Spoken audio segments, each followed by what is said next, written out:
Hello, everyone. Welcome to the live lecture today. We're going to talk about adversarial search and game trees. First, a couple of announcements.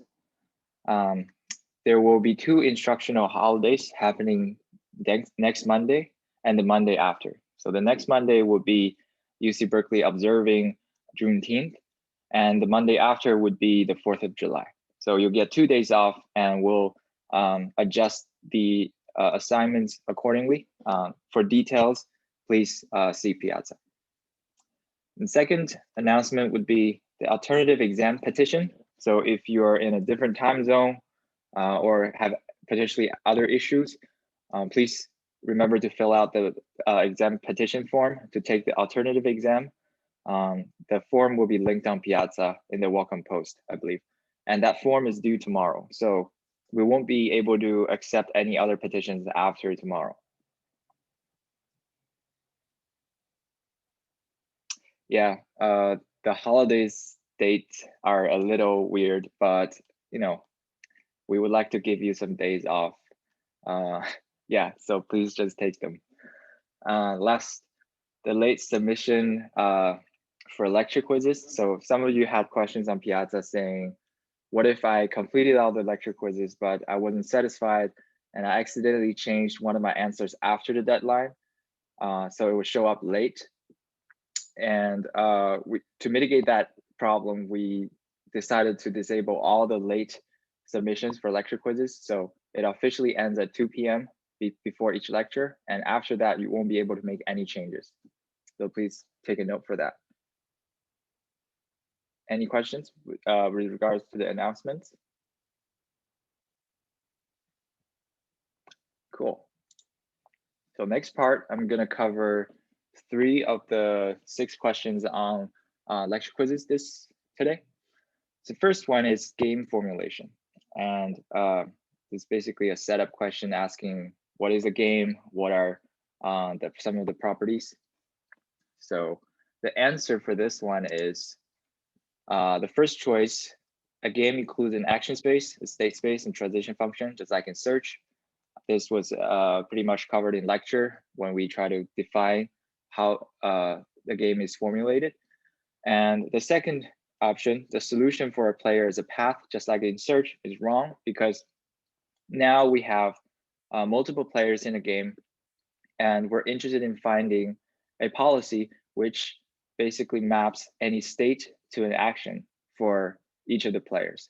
And the reason why this is wrong, the reason why a path won't work is because even if you have planned everything out, the other players movements or actions could make your plan ineffective, or you can't even carry out your plan like the one you have a thought in your mind.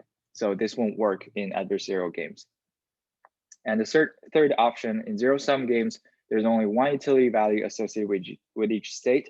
That is true because in zero-sum games, remember, you have 2 players who place adversarially against each other. And we can just formulate this as you have one value that each one player tries to maximize, whereas the other player tries to minimize.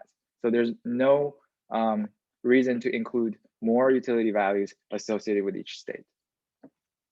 Last but not the least, there can only exist competitions in games. This is not true in the case of general sum games, in which you can have multiple players, each have their own utility functions.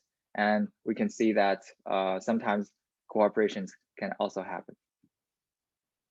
All right, any questions for 1.2? All right. The next one is question 3.1, which asks about alpha-beta pruning. So the idea of alpha-beta pruning is to make your game adversarial search more efficient by pruning out or throwing away the nodes in the tree that that are not helpful for decision making. So that's why the first option is true. The second option is false because of the definition. So we initialize alpha to be the max best option from path to root, and beta to be the min best option from path to root. And last, pruning can happen on any game tree. This is not true because if you reorder the terminal nodes in your game tree, there could be a case in which none of the pruning can happen. And I can go over an example later real quick. So any questions on 3.1? All right. Next, we have 5.1, which asks about the general properties of game search. Which of the following is true? Depth matters. That's correct, because if you increase your search depth, you effectively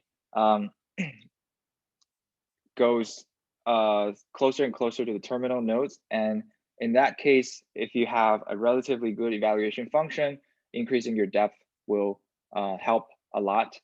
Whereas if you have an okay evaluation function, but your depth is very limited, you might not be able to approximate the terminal nodes very well, and thus the decision that you're making might not be optimal or might not be good.